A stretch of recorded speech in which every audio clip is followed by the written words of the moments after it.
Alhamdulillahi Rabbil Alamin, wa bihi nasta'in wa bihi nastaghfiruhu wa bihi nahmaduhu.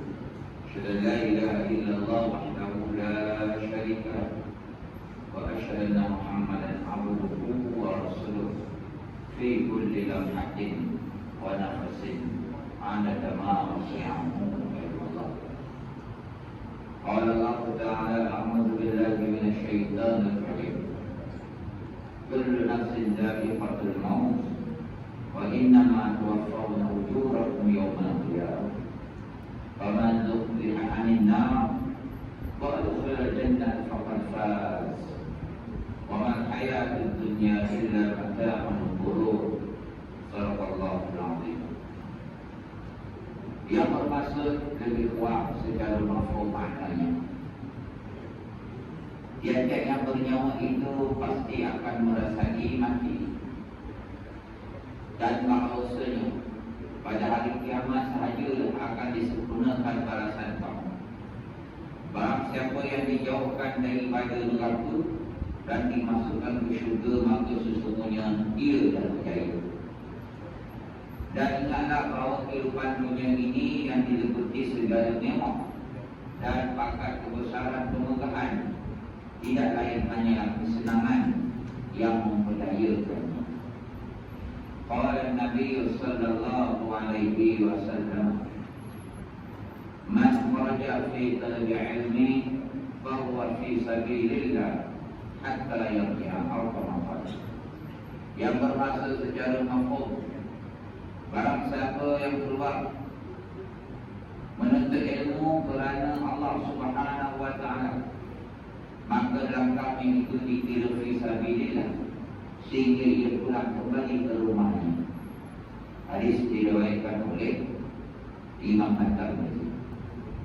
Saya hormati Tuan Nazir, PJK masih hadir, Datuk Tadir, ilmuwan-ilmuwan Muslimin Muslimat yang dirahmati Allah Subhanahu wa taala.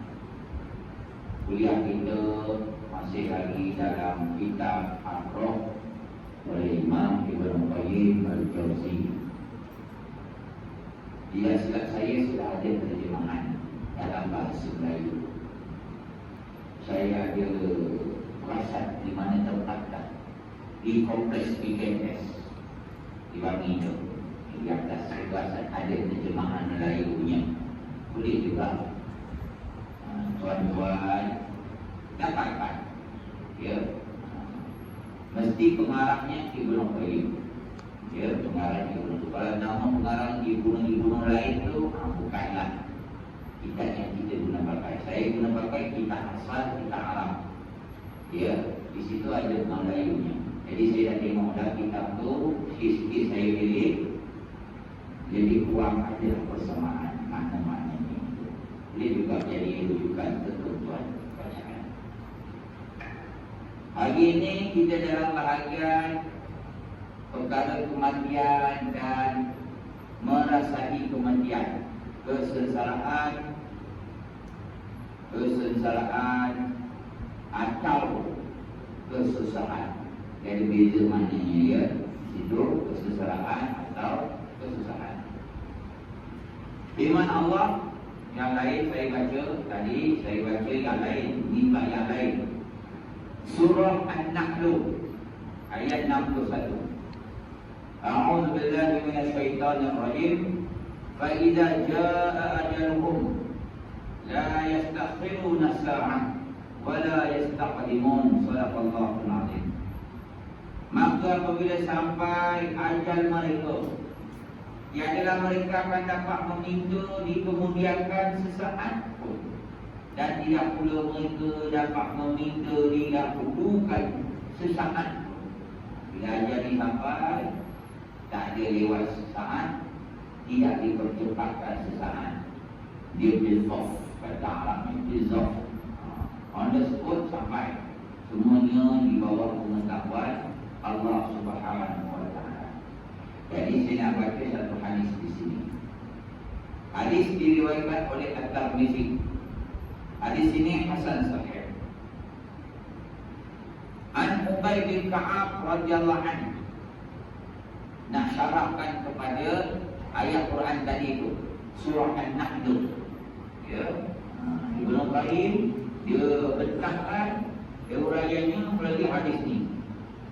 An Ubay bin Ka'ab radhiyallahu anhu, kana Rasulullah sallallahu alaihi wasallam idza dhahaba thuluthul lailil qama faqala ya ayyuhan nas uzkurullah ja'at ar-rajifah tasba'u ar-rajifah ja'a al-maut bima fih ja'a al-maut bima fih.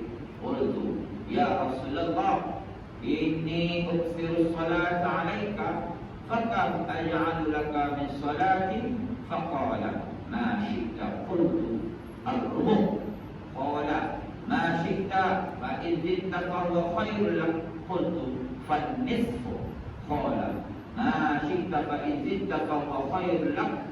Qultu fas-sulsain. Qala ma syi'ta fa in zidta fa huwa khairul lak.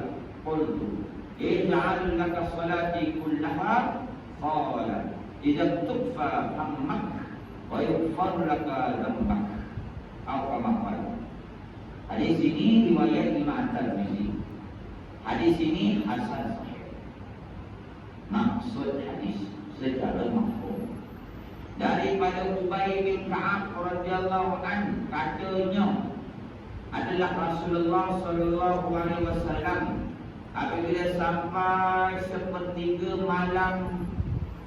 Sepertiga malam ni bila tuan-tuan? Pendapat-pendapat ulama macam-macam pendapat. Pertama mengatakan bermula pukul 3 pagi. Pendapat kedua mengatakan bermula 12 malam. Pendapat ketiga mengatakan bermula 5 pagi.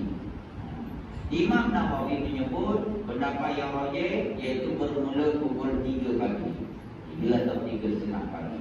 Ini yang disepakati oleh kebanyakan ulama berkaitan tentang mana sepertiga malam berqiyam lail. Ya. Beliau Rasulullah pun bangun sepertiga, itu kerja Rasulullah hari-hari. Sifat Rasulullah tahajud ni qiyamul lail ni wajib. Ya, qiyamul lail ni wajib. Dalilnya ya ayyuhal muzammil qumil lail. Itu dalilnya. Surah firman Allah Ta'ala perintah, wahai orang muslimun, qumil lail, bangunlah kau di sepertiga malam. Tahajud bagi Nabi Muhammad SAW qiyamul lail itu wajib. Kita umat Nabi Muhammad SAW hukumnya sunat. Ya, sunat muakkad yang dituntut untuk mereka nak mendekatkan diri kepada Allah. Itu sebab solat 5 waktu untuk tanda taat pada Allah. Solat di sepertiga malam tanda mendekatkan diri kepada Allah. Nampak tu beza tu. Beza ya. Siapa nak dekat dengan Allah, Allah nak dekat dengan kita, rajin-rajin bangun di sepertiga. Kalau mengharapkan solat 5 waktu sehari semalam semata-mata, tapi impian yang menggunung, lebih gunung daripada Everest, seolah-olah nak dekat dengan Allah, mimpi kan? Ya. Impiannya itu menggunung, tidak selari dengan usahanya yang menggunung. Jadi wajiblah bangun di sepertiga malam. Allah bukan nak banyak rakaat, paling kurang 2 rakaat tahajud sudah memandai. Kadang-kadang tu kita terbangun, boleh katakan hari-hari kita bangun tengah malam 3-4 pagi, kita tahu nak kencing saja, buang air kecil.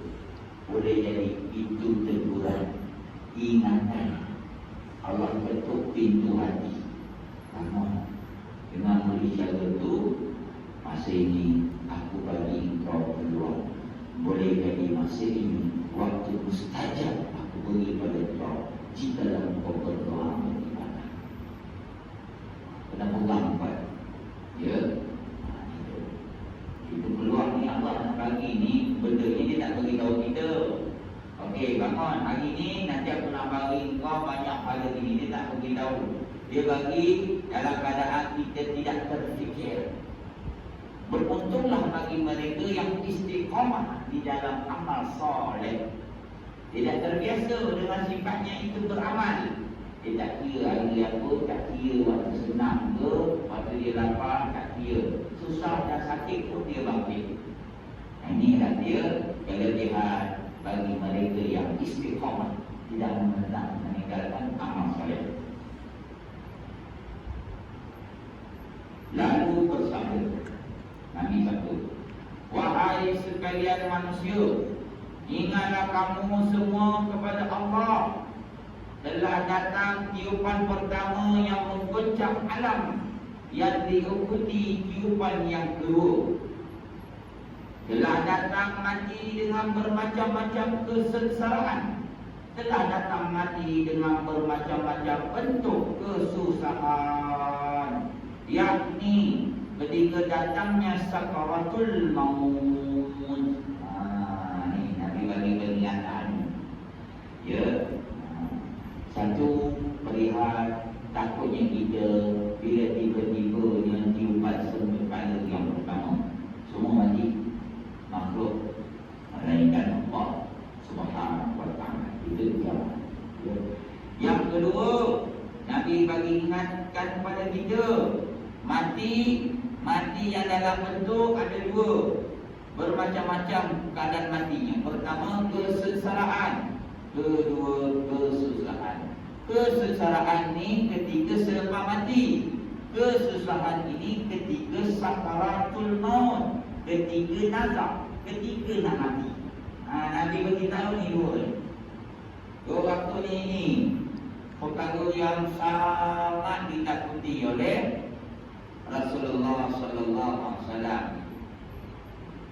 Dalam hadis Nabi riwayat daripada At-Tirmizi, hadis ini juga hasan sahih. Nabi kata, ingatlah, berhati-hati dan jangan tangguhkan kebaikan sebelum datang 7 perkara ini. 7. Dan sebelum ni kita faham, kita dengar nasyid raihan 5 perkara. Ingat 5 sebelum 5 kan? Ingatlah ni benda ni yang 7. Salah satu yang 7 ni Nabi sebut apa? Mautan mujizah. Salah satu yang 7 ni mati yang mengejut. Ni Nabi kata mati yang mengejut diuraikan oleh Imam At-Tirmizi, ya, dalam kitab Tahrul Nazi. Boleh rujuk tuan-tuan, ya, tentang bab mati mengejut ni. Mati yang mengejut ni salah satunya jalan, salah satunya mati yang su'ul khotimah. Mati yang buruk, mati yang tidak baik. Maksud yang dikatakan mati yang mengejut ini, pertama, tidak sempat mengucap. Anak Alhamdulillah min dzalik. Ada hadis Nabi riwayat Imam Muslim. Man qala fi akhir kalam la ilaha illallah dakhala al-jannah. Barang siapa yang menyebut pada akhir kalamnya nak mati dengan syahadat la ilaha illallah, masuk syurga. Imam Muslim hadis ni. Imam Nawawi urai, maknanya di sini ketinggiannya kalimah la ilaha illallah bukan bermaksud orang tu buat berzikir la ilaha illallah, tidak.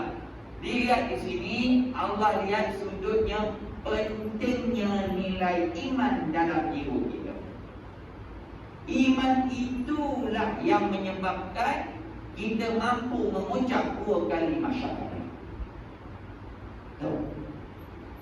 Masya-Allah. Ketika sakaratul maut, ketika nyawa dekat sini.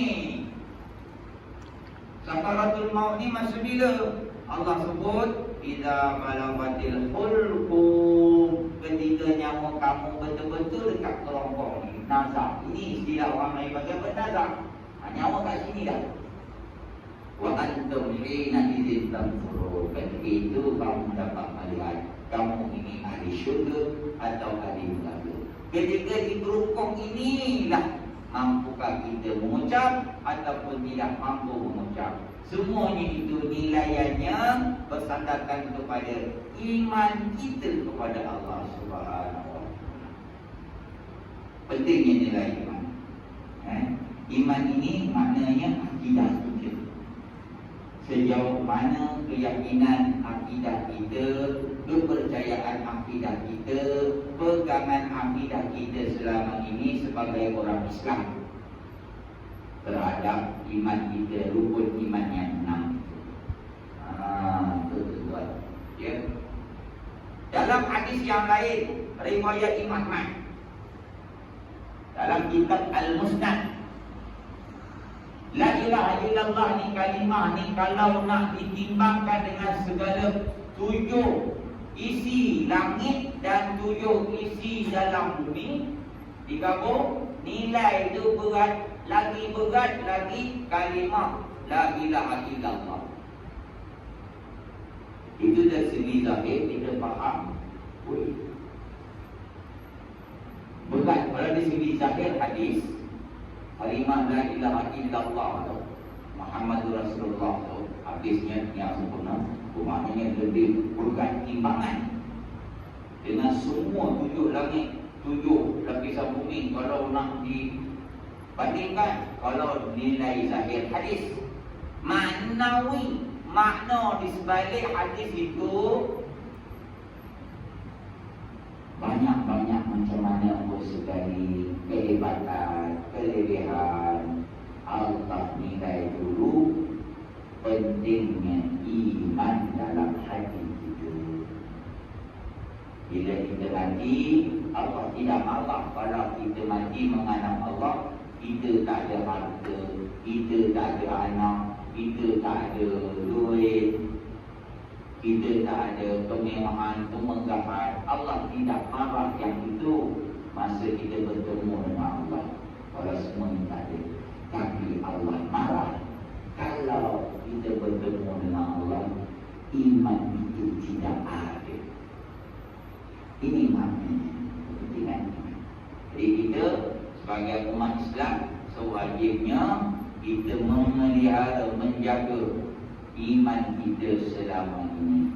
Jadikanlah kita ni umat Nabi Muhammad SAW yang memberi manfaat untuk diri kita, keluarga kita, agama kita, bangsa kita dan negara kita. Semuanya itu mestilah berteraskan dengan nilai keimanan kita kepada Allah Subhanahu wa taala. Itu jaminan. Ya, sebagaimana hadis-hadis yang telah saya sebutkan tadi. Pentingnya nilai iman.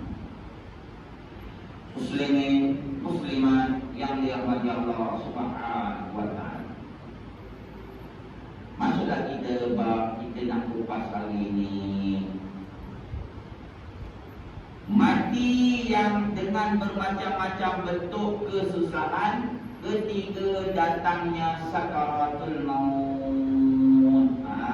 Ni yang kita nak masuk bab ni malam ni.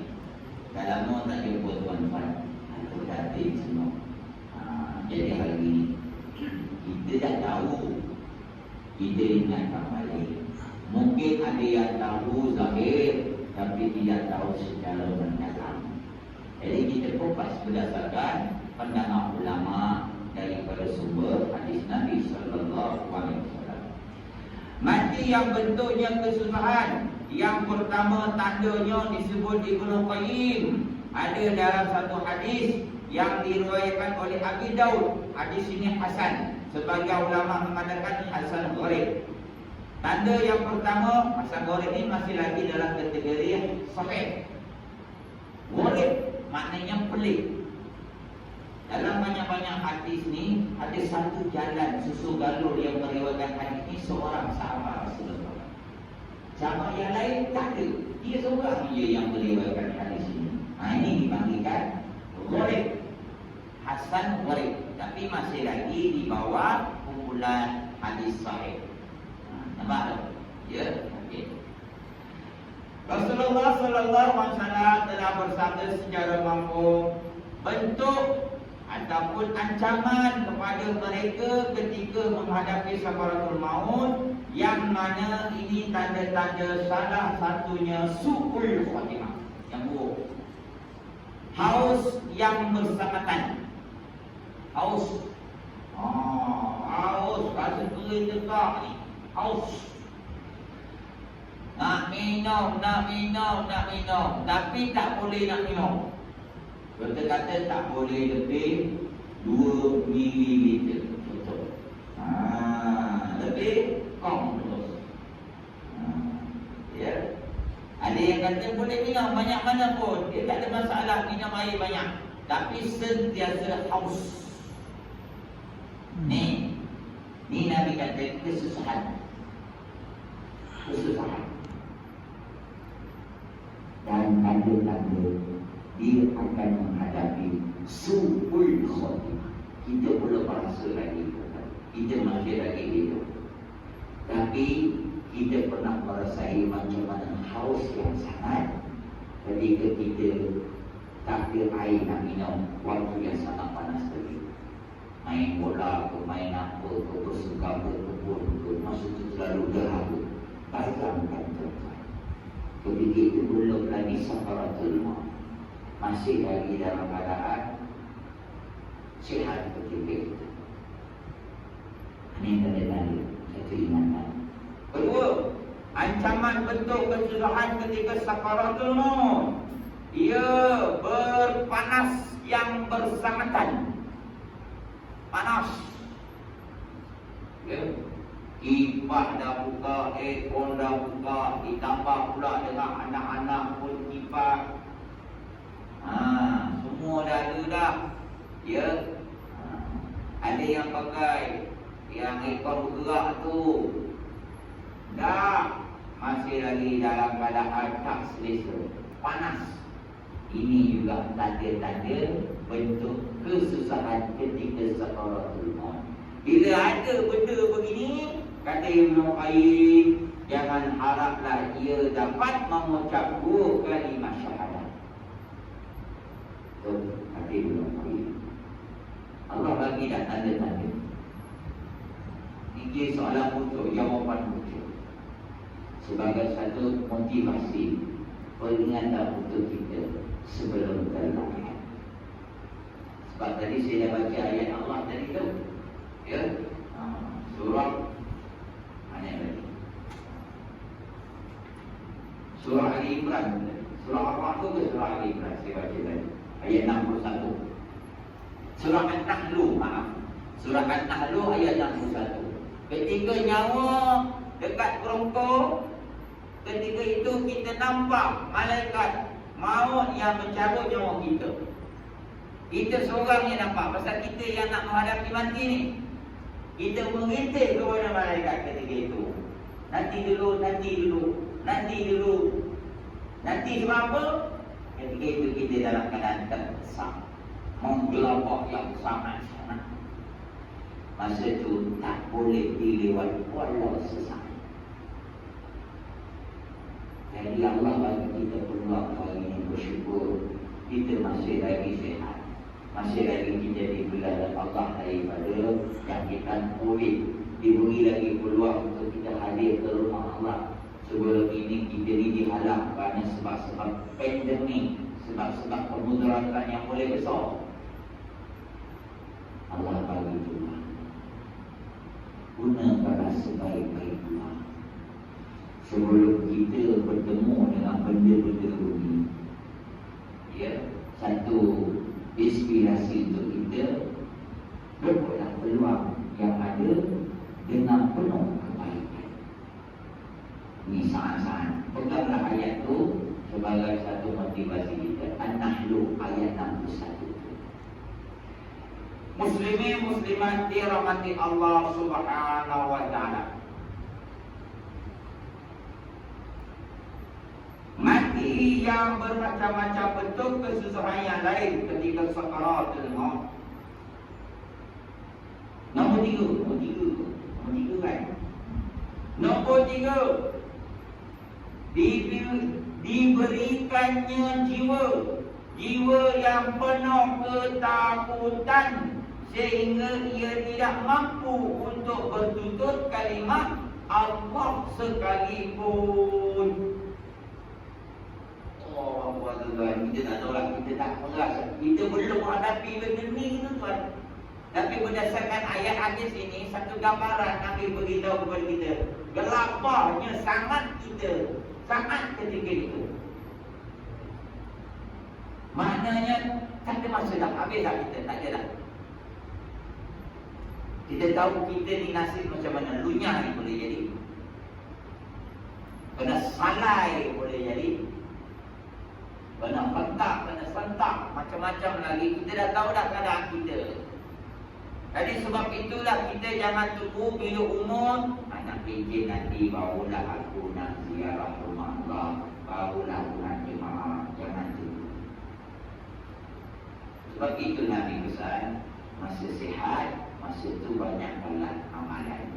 Masa peluang itu ada, banyakkanlah amalan. Sebab Nabi kata bila masa sibuk, takut tak sempat. Masa sakit, takut tak sempat.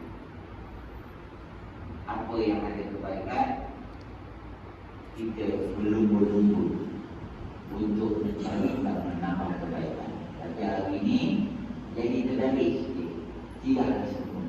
Ada yang suka berlumba-lumba mendapatkan kejahatan, berlumba-lumba untuk menyebarkan kejahatan, fitnah, dosa, bersekongkol.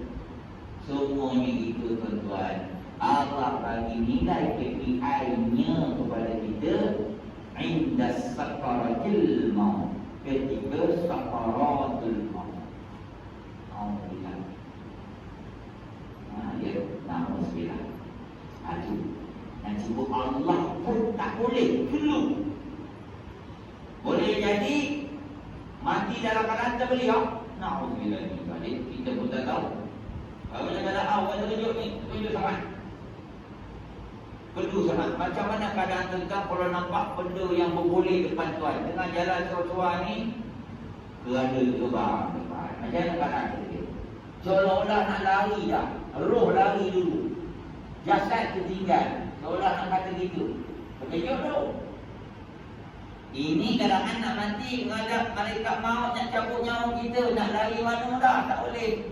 Kita dah, jasad kita dah lesu dah, tak boleh buat apa lah. Hadap je lah. Inilah nilai pentingnya keimanan kita kepada Allah Subhanahu wa ta'ala.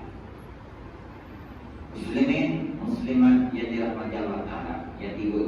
Yang keempat, telah datang mati dengan bermacam-macam bentuk kesusahan ketika datangnya sakaratul maut. Ditunjukkan Allah dalam keadaan dia itu leka, cuai dalam mengucap dua kalimah syahadat, sekurang-kurang dengan kalimah tauhid la ilaha illallah. Dengan ditunjukkan gambaran-gambaran yang menyebabkan kelalaiannya. Pertama, datanglah ketika itu ibu bapa, menyembahih seperti ibu bapanya atau orang-orang yang disayanginya. Datanglah ketika itu harta-hartanya, ia mula berfikir tentang harta-hartanya, bagaimana untuk membahagikan antara satu sama lain. Makna kata, ia disibukkan oleh Allah dengan keadaan hal-hal dunia sehingga ia lalai dalam menyebut kalimah tauhid la ilaha illallah. Ini bentuk-bentuk kesusahan, bentuk-bentuk ujian. Sebab itu dalam hadis-hadis yang sahih, riwayat Imam Bukhari, Imam Muslim, ya, disunatkan kita buat wasiat sebelum kita nak mati. Disunat. Wasiat ni hukum ni sunat. Bila dah mati waris wajib melaksanakan wasiat. Buat wasiat sunat, melaksanakan wasiat wajib. Kedua, disunatkan kita buat hibah. Hibah ni masa bila sebelum kita mati, nak bagi lebih sikit harta pada anak pertama, harta ada anak tambah ni bagi lebih sikit. Katakan anak ada 10 orang. Lebih kalau anak yang pertama ni. Dia boleh jaga adik-adik yang lain. Pasal apa dia paling sulung, paling besar. Yang lain tu masih lagi kecil-kecil macam anak pokok pisang. Lagi lebih, kerana dia boleh mengawal anak adik-adik dia yang lain. Nak buat lebih, buatlah dengan cara ibadah sahaja. Supaya tidak berlaku perkara-perkara di kemudian hari selepas itu. Ini semua. Bila semua ni tak sempat kita nak buat, tak sempat nak buat jumpa lawyer ke, nak buat apa lah, jumpa orang yang dia begini ke, tak sempat nak buat, ketika kita pusing. Allah katakan satu sifat pusing.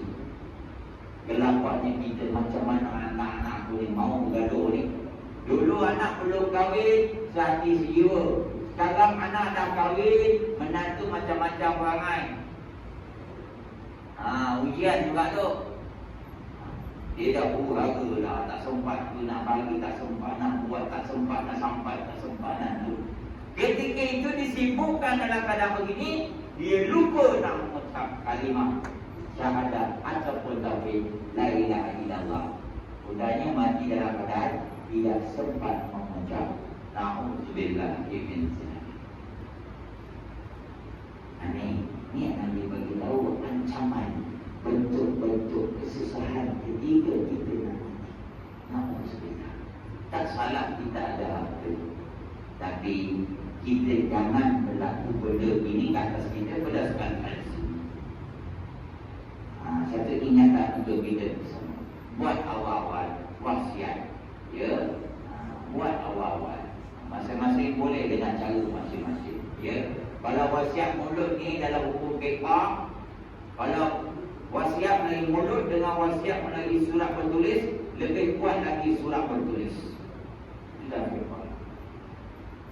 Ya, kalau mulut-mulut ni tidak berlaku kira sangat. Itu kalau pertemuan dua benda tu, ya, mulut lisan dengan bertulis itu lebih kuat. Kalau bertulis tu tak ada, hanya dengan lisan sahaja, dan semua pun lisan memang mutawatir. Maknanya orang ni pun kata begini, orang yang duduk Perak pun kata begitu, orang yang duduk Johor pun kata begitu. Tempat yang berbeza, tetapi makna yang sama dia punya amanah tu. Nanti dibagi mutawatir, dia ada kesinambungan, maka dia boleh terima pakai. Wasiat dalam bentuk lisan. Muslimin yang dirahmati Allah Subhanahu wa taala. Nombor berapa? Sebab dalam kitab kita tulis nombor. Tuan-tuan tak buat sendiri, nombor. Nombor berapa? Nak saya sebut ni 5. Nombor 5. Datang mati dengan bermacam-macam bentuk kesusahan ketika datang sakaratul maut. Didatangkan dengan kerasnya hati dan gelunya lidahnya. Kerasnya hati dan gelu lidahnya dalam menyebut syahadah atau kalimah la ilaha illallah. Itu paling kuat. Paling kuat pun Allah. Bayang tuan-tuan. Dalam hadis Nabi riwayat daripada Imam At-Tirmizi dan Imam Muslim, paling kurang pun nak mati dia sebut Allah. Itu pun dah okey lah. Kalau yang dapat sempurna, dia ikutlah lagi bagus. Subhanallah, nak cerita tentang nak sebut Allah pun susah dan berat. Semua ini atas sandaran nilai iman, nilai akidah kita kepada Allah, amal soleh kita kepada Allah, keikhlasan kita kepada Allah. Semua itu nilai oleh Allah. Kerja kita ni tuan-tuan, kita ni hamba. Kerja kita ni buat.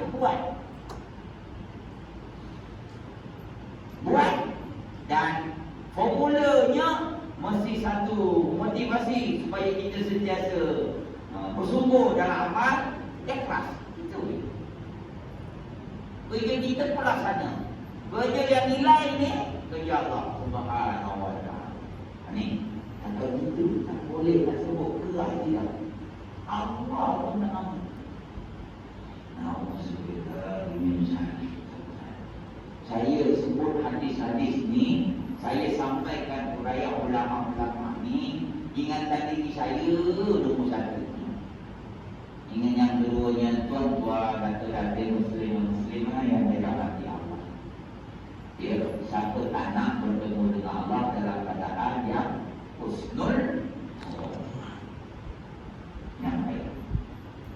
Yang keenam, datang mati dengan bermacam-macam bentuk kesusahan ketika datang sakaratul maut. Yang keenam, digelapkan pandangannya dengan segelap-gelap pandangannya, hanya ia mendengar suara tangisan, suara kesedihan anak-anak dan kaum kerabat, sehingga ia berasa bimbang yang sangat untuk meninggalkan mereka yang tersayang, harta yang tersayang, sehingga ia lalai dalam kalimah syahadatnya. Bukan kita nak hati kita benci ke anak-anak. Ini gambaran Allah nak beritahu. Allah sibukkan keadaan kita, Allah susahkan keadaan kita sakaratul maut, sebab kita bukan kekasih Allah, kita bukan orang yang beriman di sisi Allah. Maka Allah tak nak terima kita tu, maka didatangkan kesusahan kepada kita. Dia tak nak kita ni menyebut nama dia sekalipun dengan kalimah Allah pun dia tak nak kita sebut. Banyak mana Allah dah benci kita. Ini katakan, jadi katakan rahmat Allah tidak ada ketika sakaratul maut. Wallahu a'lam. So we can dapat semua insya-Allah. Ya, untuk kebaikan kita semua. Kita akan sambung Dato' dan 6 tersebut. 6 ada kesusahan ketika sakaratul maut. InsyaAllah kita sambung bulan hadapan dengan izin Allah Subhanahu wa Ta'ala. Kita tangguhkan dengan tasbih kifarah dan surah As. Subhanallah wa bihamdihi, subhanallahumma wa bihamdika, asyhadu an la ilaha illa anta, astaghfiruka wa atubu ilaik. Bismillahirrahmanirrahim. Innal insana lafi khusr illa alladziina aamanu shalihati wa sabarul haqq wa tawassaw bis sabr. Wallahu a'lam. Wassalamu alaikum warahmatullahi wabarakatuh.